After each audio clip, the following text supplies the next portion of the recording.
Good evening, Spandana ma'am. Hi, Vinila. Good evening. Yeah. How are you? I'm good. Thank you. Yeah. So we'll just start, just take off the session in just a minute, madam. Yeah. So today, unfortunately, like every time we used to have Dr. Varagun Mahadevan, who is one of the organizers from Canada, IMHO, and basically from Sri Lanka. And like unfortunately he is also not available because every time when we do this session every week, so sir is very good with Tamil, and like sir keeps the team interactive, translating into Tamil. And unfortunately he is also not available today, so he's just sent an email saying that he's away and he cannot join today's session. So okay. Yeah. So yes, then madam. we will have to do it only in English. But if there are any volunteers who would like to make it easier by translating, that would also be welcome. Yeah, I think usually like Dr. Vithuran, Dr. Puvikaran, like we have Dr. Nilakshan, Dr. Shobika, so many doctors and other nursing officers will always help us in translating. Yeah, that would be wonderful. Thank you. So hope it's all right, doctors, with you all.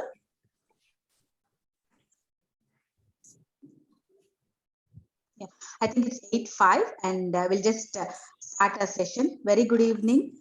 So good to see you all once again this week. This is Vinila, Program Coordinator from Hyderabad Center for Palliative Care.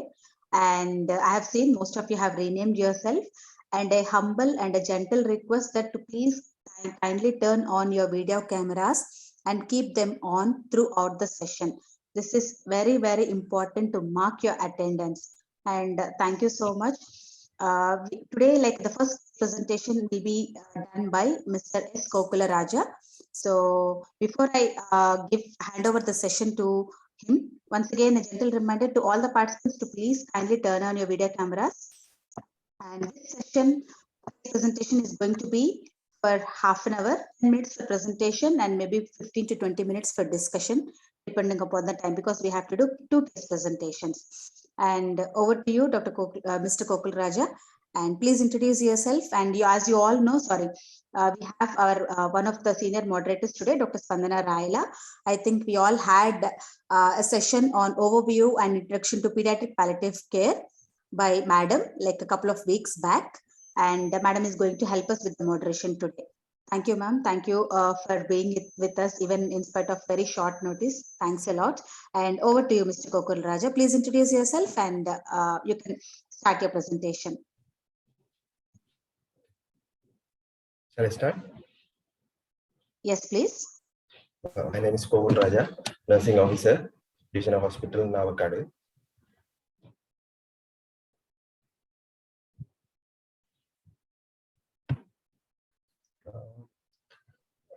Key questions, key presentation topics, how to overcome the social stigma about cancer, how to overcome unhealthy private practices. Another one is how to educate treatment side effects to the patient, how to eradicate taboos. My client, 57 years old, female. She has a breast cancer, diagnosis 2019, 11 with treatment and significant investigations. Before I want to go to another slide. The past medical history also, ischemic heart disease and bronchial asthma, hypertension.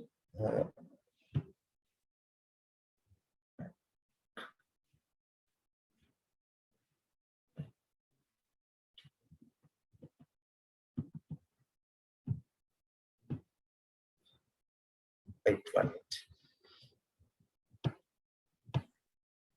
So, past medical history, bronchial asthma and diabetic, ischemic heart disease and hypertension, that drugs are going, including chemotherapy and excision done.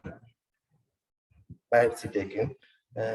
All the investigations are, I wrote it here, full blood count, fasting blood sugar, lipid profile, ECG, biopsy, mammogram, and CT scan. Past medical histories, ischemic heart disease, bronchial asthma, diabetes.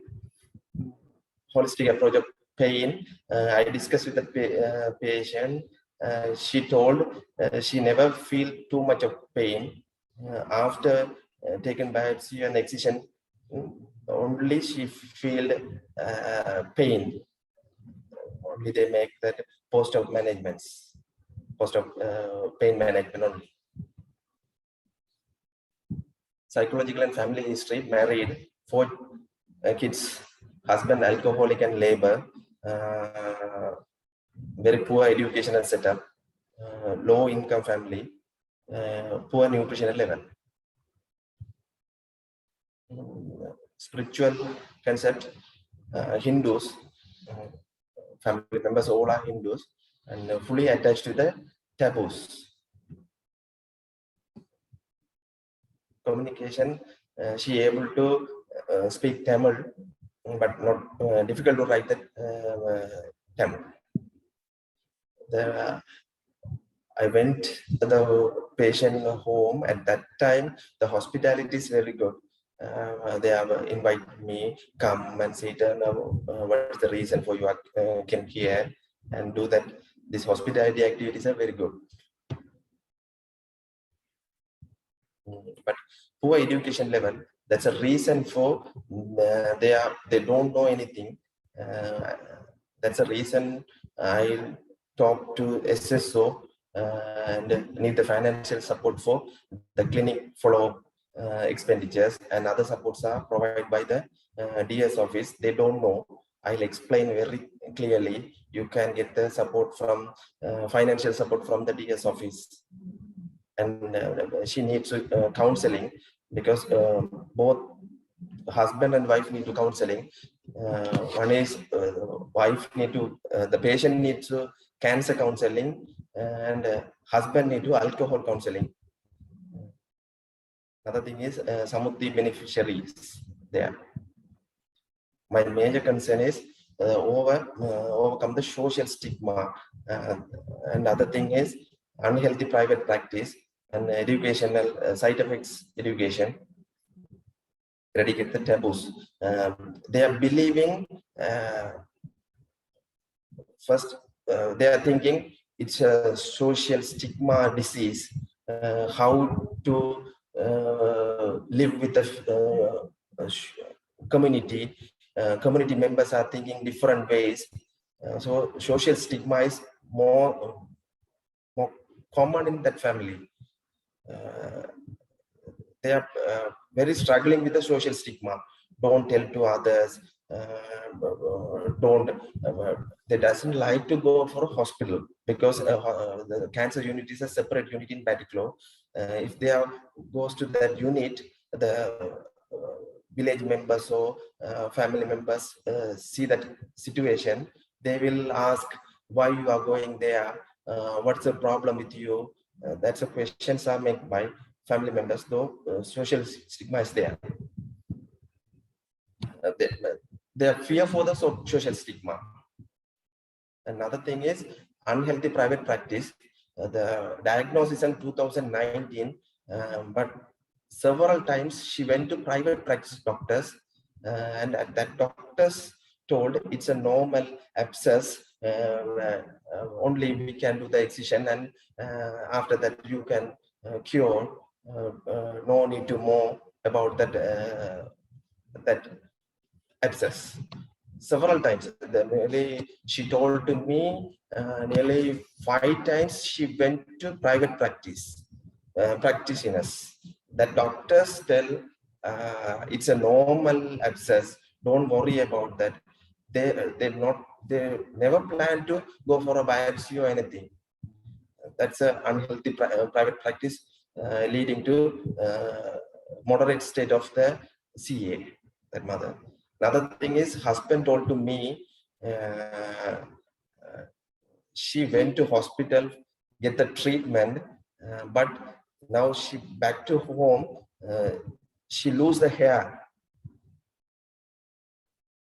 Why they are doing this work? This type of works they are doing.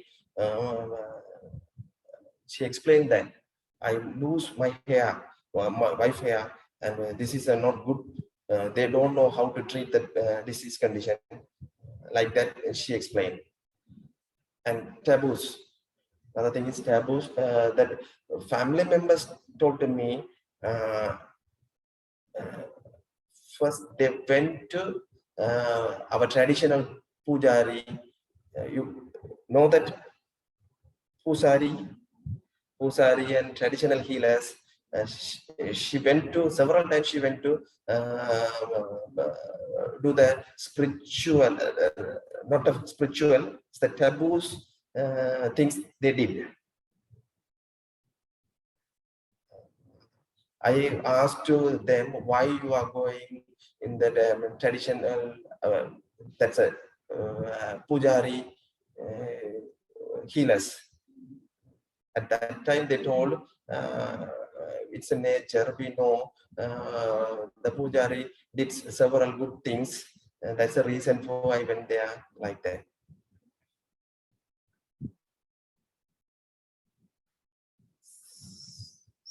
So anything else to ask? This is the time to ask me. Yeah, maybe we have like 5 maybe 2 to 3 more minutes. Anything you want to share with the team? Anything specific regarding this particular case patient. We have 2 to 3 more minutes. Anything you would like to share, any particular which you did not put it in the presentation due to lack of time, please go ahead. No, this is the issues only. I covered all the issues in my presentation. Thank you so much. So can we just go back to your previous slide and project the questions? So over to you, Spandana ma'am. I think this is a good time to invite any clarification questions from any of the group. If any of us have any clarification questions that we want to ask Kokila Raja, this is a good time, I think. I have one question. Does she have any side effects with, I think you mentioned hair fall, but beyond that, does she have any side effects with chemotherapy? Any nausea or vomiting or even body pains? Any such thing with chemotherapy? Yeah, but earlier she has a vomiting, and after that go for normal condition, and body getting thin. She's losing weight. Okay. Yeah. Weight loss. Also, one other. Okay. Sorry. One other question. Is there any metastasis or any such thing, or is it a localized disease? It's nowadays is the 6th cycle chemotherapy is going. Okay. I'm asking this because every time it becomes very, very important, irrespective of whether we are a doctor, nurse, or a social worker. If we're going from a hospital, they'll ask you, how long do I have to live? So every time I have to check to make sure there is no metastasis, because once there is metastasis, most of the times the prognosis is bad. And if it is a localized disease and disease is only in the breast, then the outcomes might be different. Nowadays, only breast. Okay. Anyone else? And excisional done and axillary limbs also removed. The diagnosis card mentioned that. Okay, got it. Yeah. Any other questions anyone else have for Kokila Raja? It was mentioned that she was diagnosed in 2019. So was it a recurrent one or was it the first diagnosed CA? First diagnosis CA.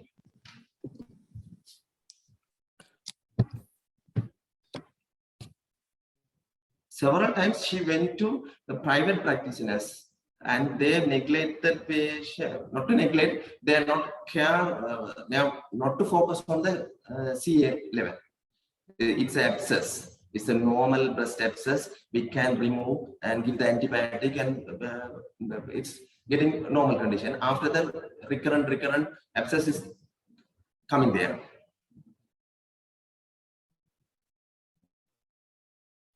Have they drained that one in a private sector, or just they gave the antibiotic alone?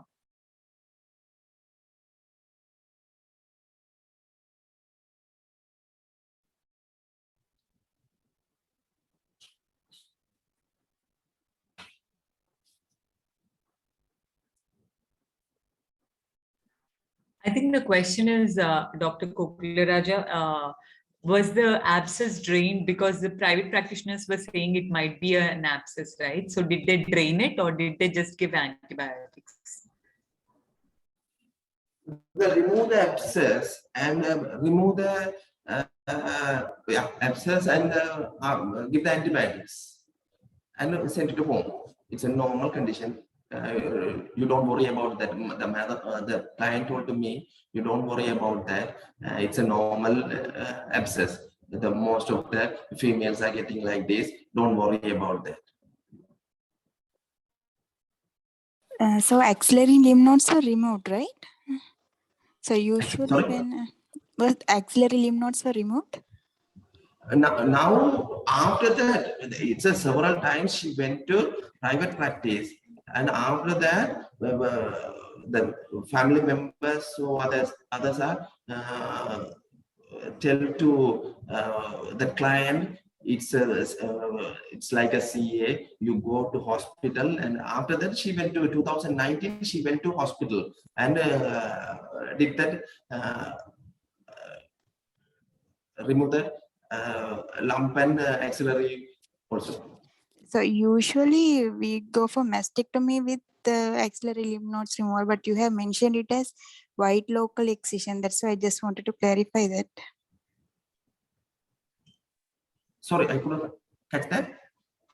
No, usually we go for mastectomy with axillary lymph nodes removal, but you have mentioned that it is wide local excision. So I just wanted to clarify what was the surgery done. Sir, anyone, Dr. Puvikaran or Dr. Vidran, help Dr. Kokulraj, Mr. Kokulraj understand the question in your own language, please? I think she can ask in Tamil as well. She is Yeah, also Tamil. yeah, Right? sorry. I'm sorry. I'm sorry. என்னன்னு சொன்னா அந்த surgery செஞ்சேன்னு சொன்னீங்க தானே, அதுல வந்து mastectomy செஞ்சாங்களா இல்லாட்டி வந்து white local excision செஞ்சாங்களா? இல்ல இதுதான் white local excision தான் செஞ்சிருக்காங்க. mastectomy செய்யல. White local excision with axillary lymph nodes removal செஞ்சிருக்காங்களா? Axillary lymph node removal. Okay. Okay.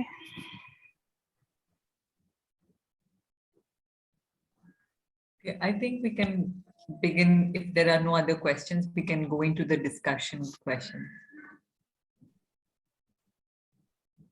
Yeah. Any thoughts about how to overcome social stigma regarding cancer? Any experiences that you have had that helped or you have seen other people try?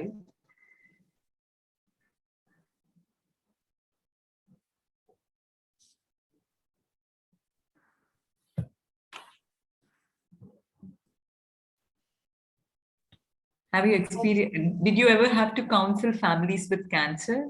Did they ask you the question, is cancer communicable and things like that?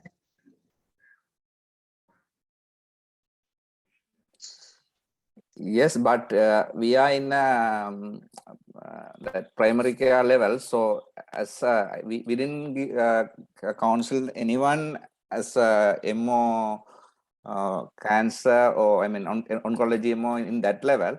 But as a primary care physician, we have given the counseling. So if it's the old people, they will accept. But when the patient is young, they will not accept whatever we give the, whenever we say whatever.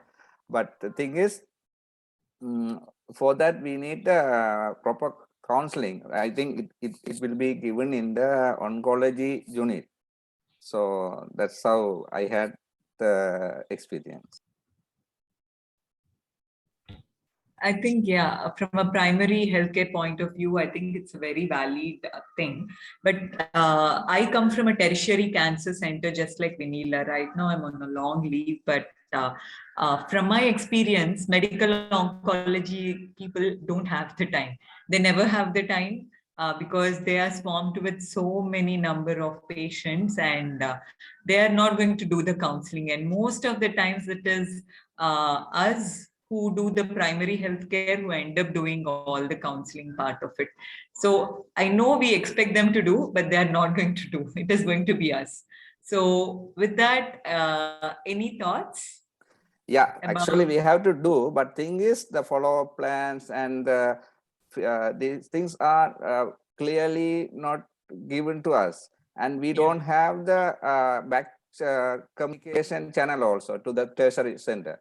That's why we are lacking in giving the the proper counseling. That's the main thing there. So we have to have a back. There should be a channel to contact the tertiary care center. Then so we have to have the rapport with the tertiary care center to give the proper counseling. That's the main thing lacking in our setup. Yeah. Totally agreed. It will always be wonderful to be able to talk to the doctor, so that you who are at the primary healthcare level, where in the community you're going to take care of the patient, if you know what is going to come, it will always help. Having said that, again, as I said, looking at whether it's a primary disease or it's a metastatic disease, looking at some papers about what would be the outcomes, prognosis would be one helpful thing. And the other thing is, speaking even about the social stigma, because again, as you said, you are at the community level, you will see a lot of social stigma with cancer. Any thoughts about that?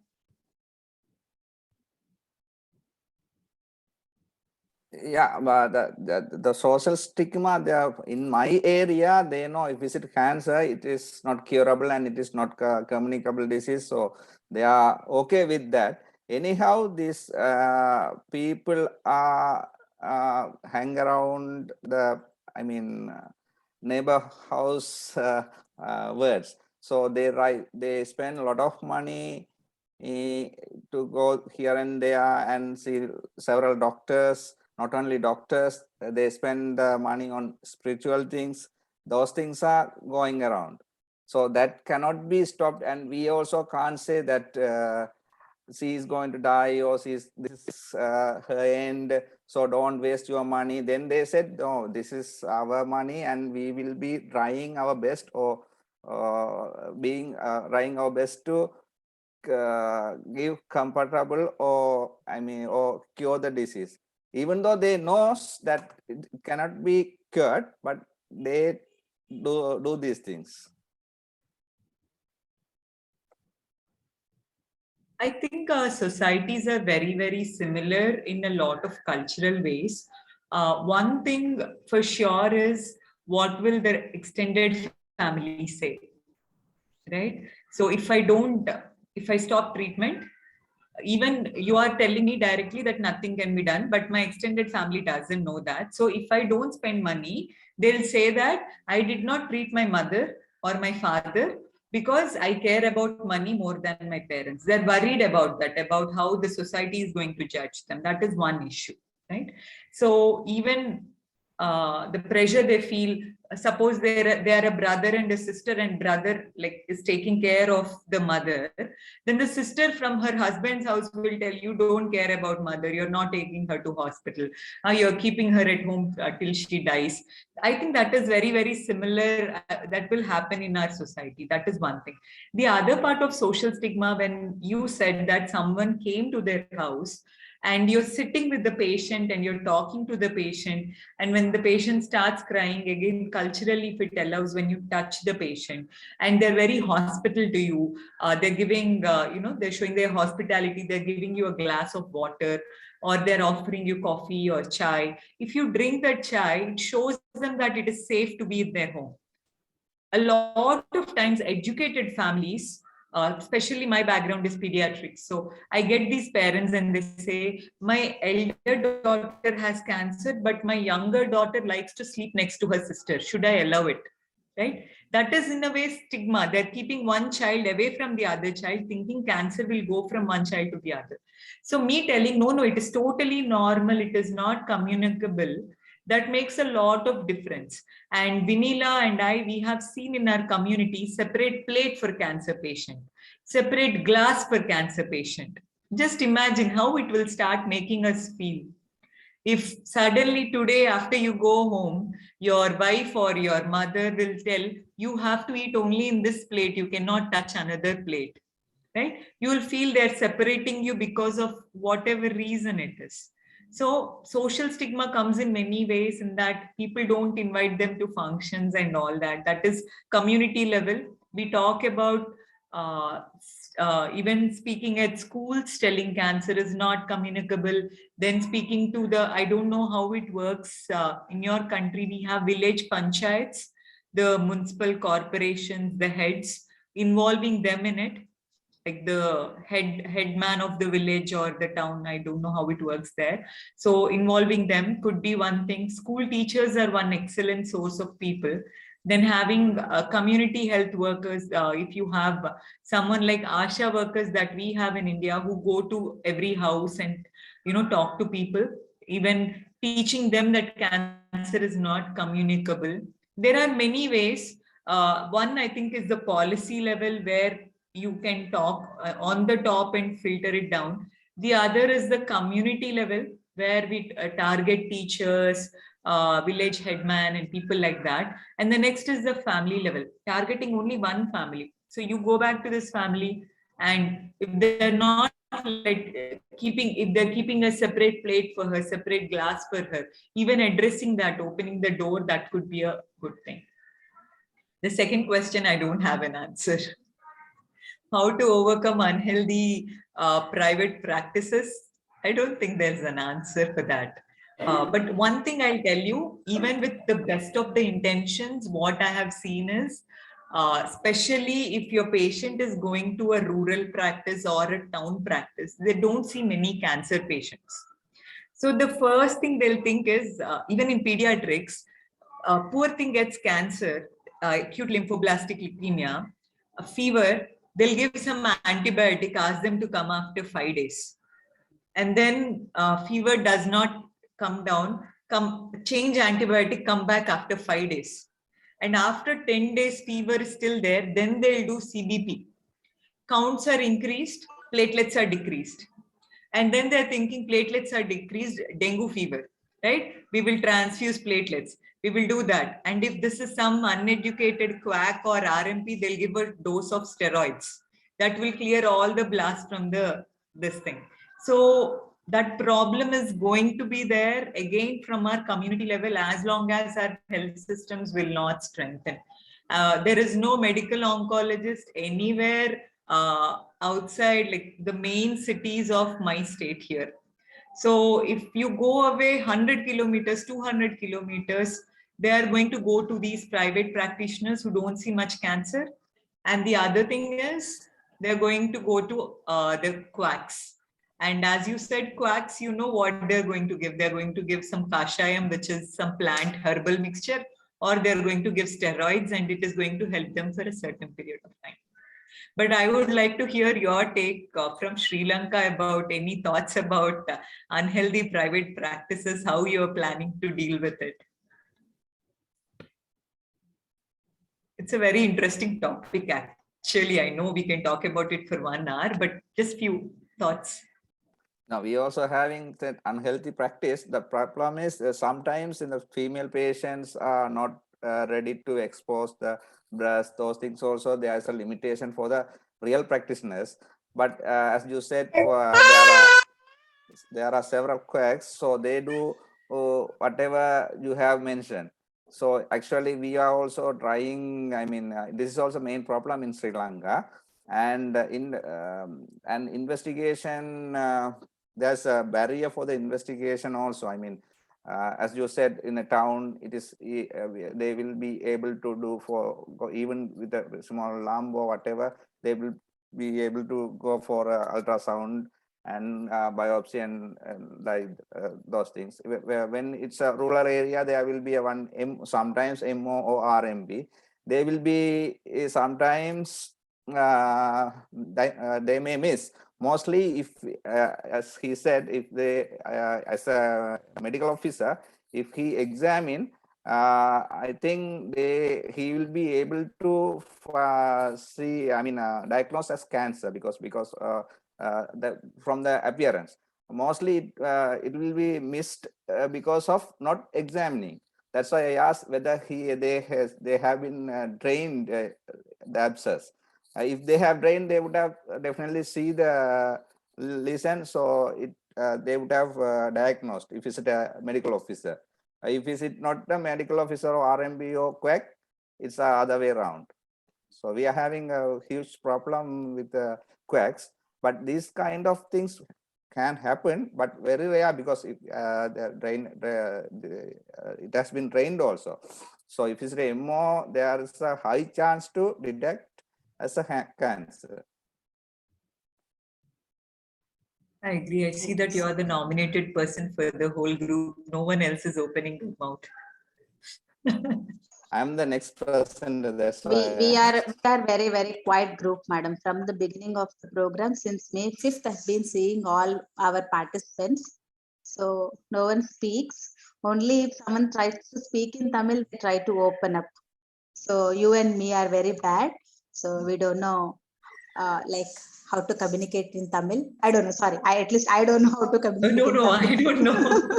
So No, I I think, yeah, maybe keeping the time constraint, we'll just move on to our next case presenter.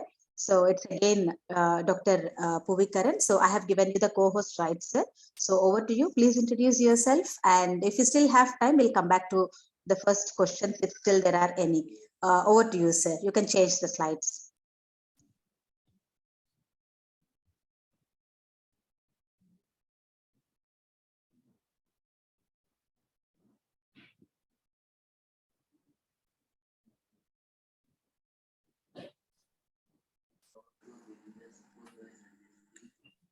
Can you just make it full screen, sir? It is already full screen. Can you see the screen? We can see your screen, sir, but it's in a presentation mode. If you can just click F5 or something, it will automatically come as a full screen. Function 5, F5. Yeah, it's on already on full screen. Maybe I'm not able to see it. Can you all see the full screen? Sorry. no, it's as you said, it's in presentation mode. We can see on the left side your other slide. Sir, maybe can you want to try once again, sir, or do you want me to share the screen? I will try again. Yeah, please go ahead.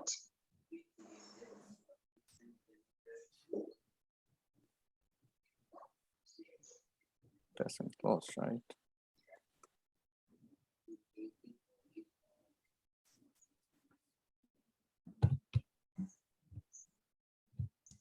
Yeah, sir, maybe it's better you share that. Yeah, I'm because I sharing don't it. know. Please go ahead. Yeah, sure. Yeah, so that there is no confusion. Good evening, everybody. I'm Dr. Puvikaran, working as a primary care physician or like a medical officer in a remote area. Actually, we are here. I mean, we have been presenting the oncology cases, but I didn't get any oncology cases. So as I got a patient with, I have several patients with chronic kidney disease, and we are being forced to follow them actually with the less facilities and with the less investigation facilities. We are following those patients. So I am having a problem. I mean, how to optimize the drugs of a CKD patient who is on conservative management at primary care institution, and how to create the environment to deliver the optimized shared care by primary care institution. I mean, how to create the channel, I mean, rapport with the tertiary care center, and with the discussion how to give the optimized care. And another thing is when the patient is sorry, sir, sorry to interrupt you. Can I just change the slide? Yeah, sure.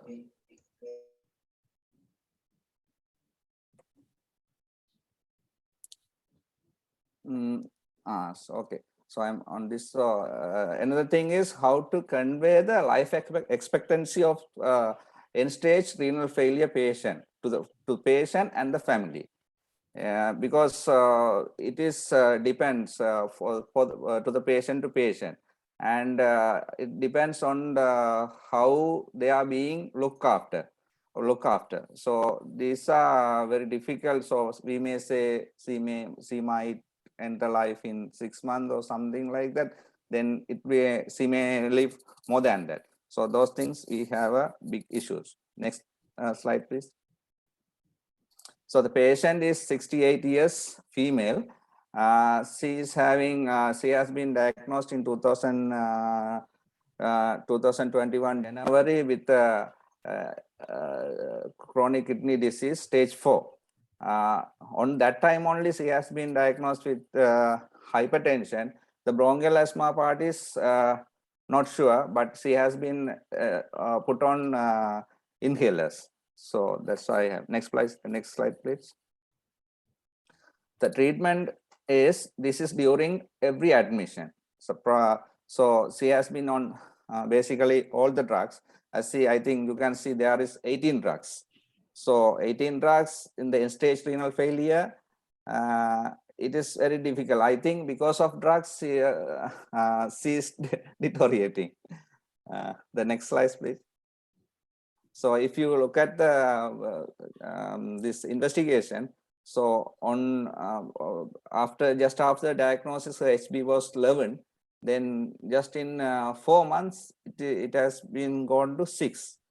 The other thing is, in our setup, there are very limited resource. So the needed investigation also not done on time. And serum creatinine also, there is a drastic increase. I mean, when diagnosis 3.5, then in 4 months it is 6.4.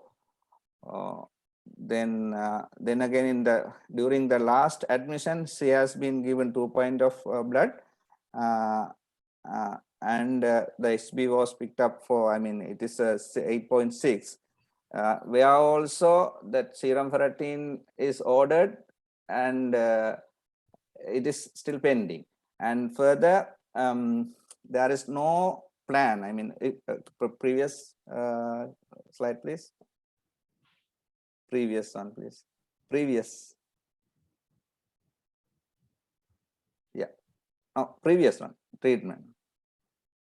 So where they have continued the drugs, whatever they have given in previous admission in May. So still they are giving the ferrous sulfate, vitamin C, folic acid, and calcium, also TDS, not one time. They are giving TDS because I'm not finding fault on anyone. Just I am explaining what is going on. Next, please. Other one. So past medical history, previously she is healthy, or she has been not screened for any NCD. Admitted in 2001 January and found to have she is having chronic kidney disease, and straight away she has been transferred to the primary care institution for the follow-up. Next, please. See, holistic, the pain and symptoms. So for the pain, as a primary care physician, I mean, I will be able to give the paracetamol and whenever needed, and tramadol. Then again, when we are giving tramadol, there is a problem with the nausea, vomiting, loss of appetite. So we have to consider those things. Then we go for for haloperidol. For SOB, time to time we titrate. Then loss of appetite, those things, those are the symptoms she presents to us frequently, and we try to control her symptoms with these drugs. And as she is 63, they have refused for hemodialysis and renal transplantation also. So they put it on the conservative treatment. Next, please. So she's the religion is Islam. The husband is 72 years. He's having hypertension. She's having 5 daughters and 3 sons. Education levels of first generation, I mean, their siblings is up to year 5. All got married. Patient and her husband living in younger daughter's house. They are being looked after well, but due to the economic crisis, they are not happy with the time. They feel that they are not. It is burden for them. Next, please. As earlier I said, they believe the condition can be relieved by reversed by the native treatment, and by doing some spiritual things. They have tried everything, and when trying, they stop all the treatments which we have given. So again, the symptom will be activated, and they get admitted. That's why they have been admitted 3 times. So all the time when I ask what happened, they say we went here and there, and so symptoms worsen, so we have get admitted like that. So next, please. So here is we need to have a the problem is tertiary care center is nearly more than 20 to 25 kilometers from their village, and transportation also, it is very difficult for them. And if they have to, if they want to go by their own vehicle, or I mean trishaw, they have to pay nearly 1,500. So 1,500 for them it is a big money, because they are all are manual workers. They and those they are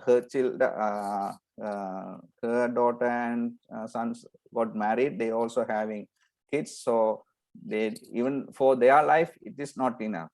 Even though government giving 5,000 rupees for the government is giving 5,000 rupees for the person. I mean, if the person is diagnosed with the CKD, they will be, government is issuing 5,000 rupees per head.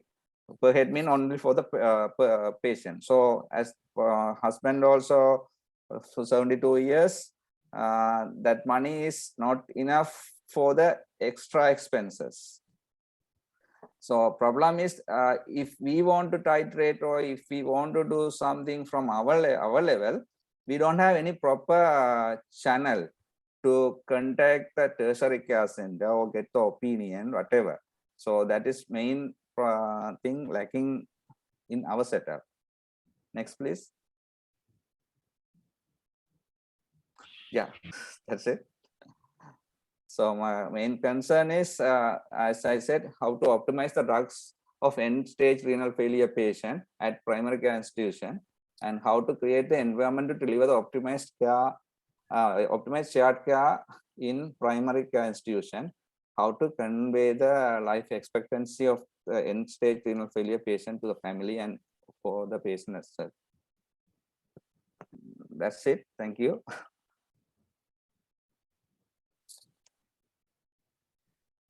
Any clarification questions anyone wants to ask the presenter regarding the condition of the patient, or any other concerns or any such thing? What was interesting for me is the number of drugs. There are close to 16 drugs that the patient is taking, and I don't even know if they can afford those many, and if they're able to take. It is free of charge. Okay. Do they But take it? Are No, they don't take. compliant? They don't take it. That's a problem. That's why I worry. Normally, whenever in tertiary care center, it is very difficult for them, because there are workload is heavy. They don't have a time, I think, to inquire about the compliance. So they write whatever needed, but patient won't take. That's why I think we can see, even after taking this calcium carbonate and all the drugs, of course the appetite is going to decrease. The daily intake of food also going to decrease. So it again going to affect on her condition. So I don't know how to optimize when it is end stage. Yeah. Vinila, can you show the drug slide, please? That is a very good question. One thing we discuss a lot about, I think most of you must have met Dr. Gayatri Pallat, who heads our program in Hyderabad. And she says our job as, again, because we are completely into palliative care and we see a lot of end-of-life patients, our job is to take away all the unnecessary drugs to the patient, right? So again, a lot of it depends on prognostication. How long do you think the patient is going to live? Is one question we have to ask, the surprise question. Will I be surprised if the patient lives 1 more month? Yes or no? Will I be surprised if the patient lives more than 6 months or 6 months? Or will I be surprised if the patient lives 1 year? And you have to ask yourself that question and be able to answer that. And that is very difficult for us. Doctors are chronically known to overestimate the time. So if the patient has 2 months and if someone asks the doctor or the nurse, how long do you think they're going to live? We are going to say something like 4 months or 6 months. And then they die within 2 months or 1 month. Right? So prognostication is more important than anything else. And if they're saying no to hemodialysis, and as you can see, her creat is increasing, it's highly likely that the patient is not going to live for long. Especially her May and June has progressed quite quickly, and I don't know what her current condition is. So probably she is much more worse than that.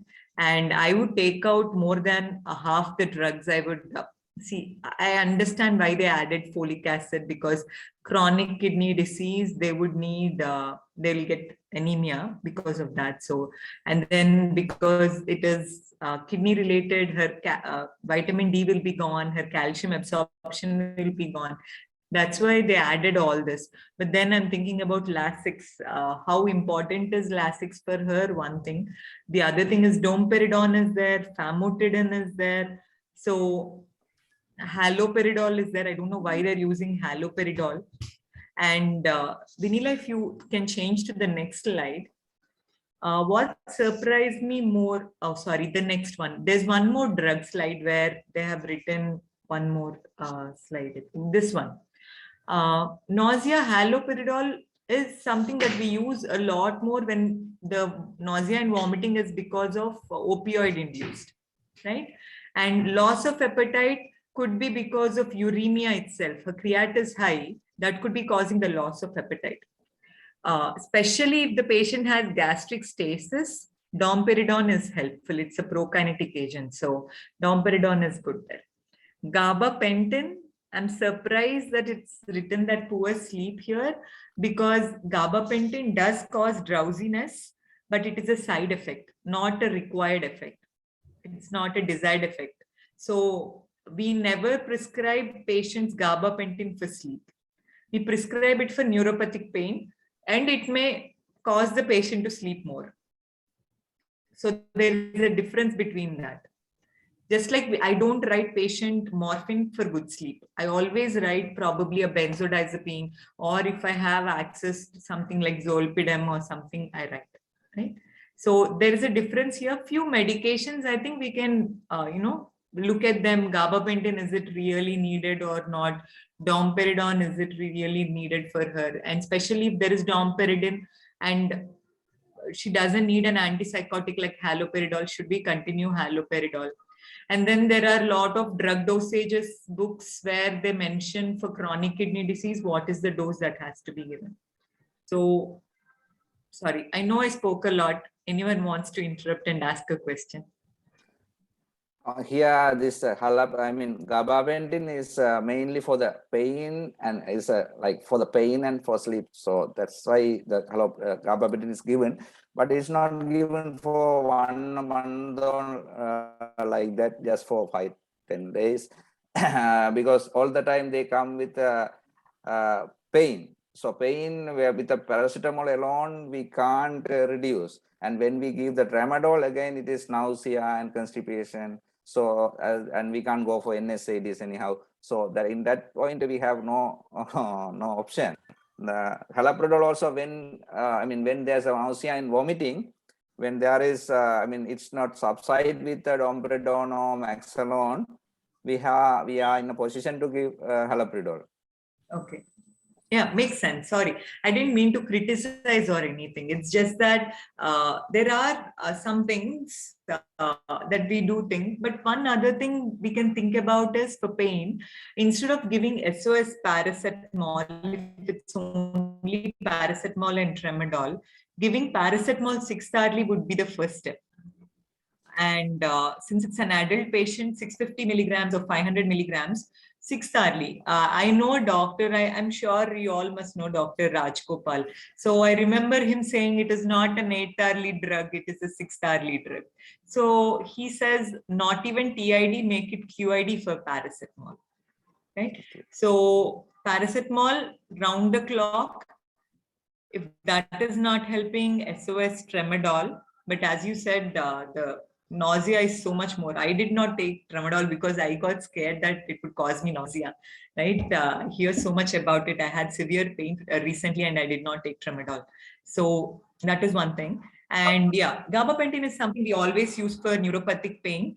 It does cause little drowsiness. So that could be a good one to help with the sleep also, I agree.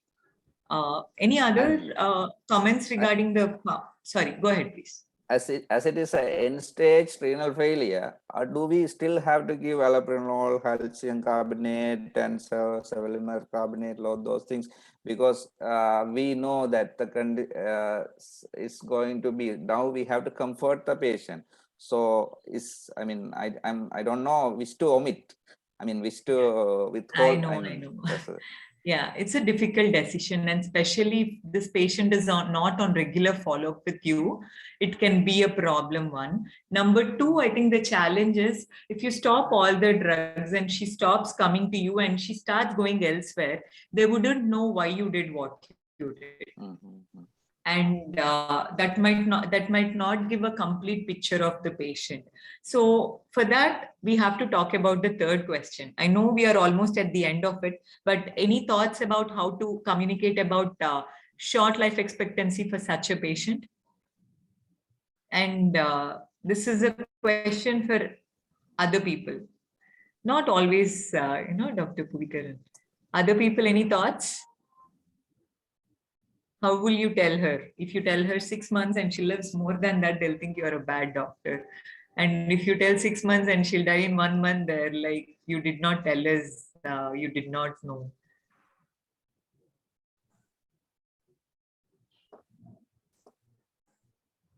Please share your comments. If you're not comfortable, you can type your answer in the chat box as well.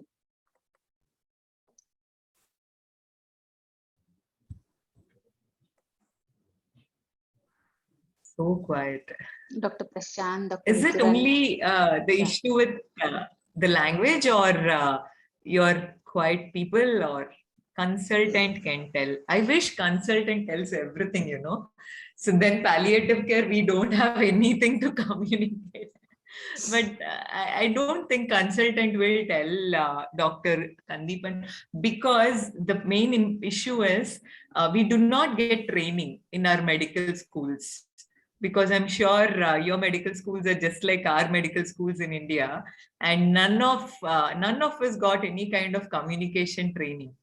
And what happens? We are thrown out into the real world during our residency or our house surgeon or internship, and then we start looking at our seniors, professors, and learn what we know. And that's not a good way to learn. That's the issue with all this. Yeah, consultants should tell, I agree, but they won't. So one thing, what I thought interesting is never mention the timeline. Do not say she has 6 months to live, she has 4 months to live. Exactly, we cannot tell accurately, right? I like that you have put it on the chat. If someone asks you, how long do I have to live, doctor, or something like that, then my first question is, why do you ask that question, right? So why are you asking that question? What do you think? What made you ask that question? That kind of conversation. But if the question is very particular and I have to give a timeline, I'll tell, no one can tell exactly. First thing, say we do not know, and that is okay. We do not know exactly. But based on the reports and on the physical condition, I think it is few weeks to few months. Or I think it is few months to few years. It depends. Or sometimes we even tell it is few hours to few days. Especially at our hospice, when we see someone is in severe pain or severe symptom load, and they ask, will she live for long?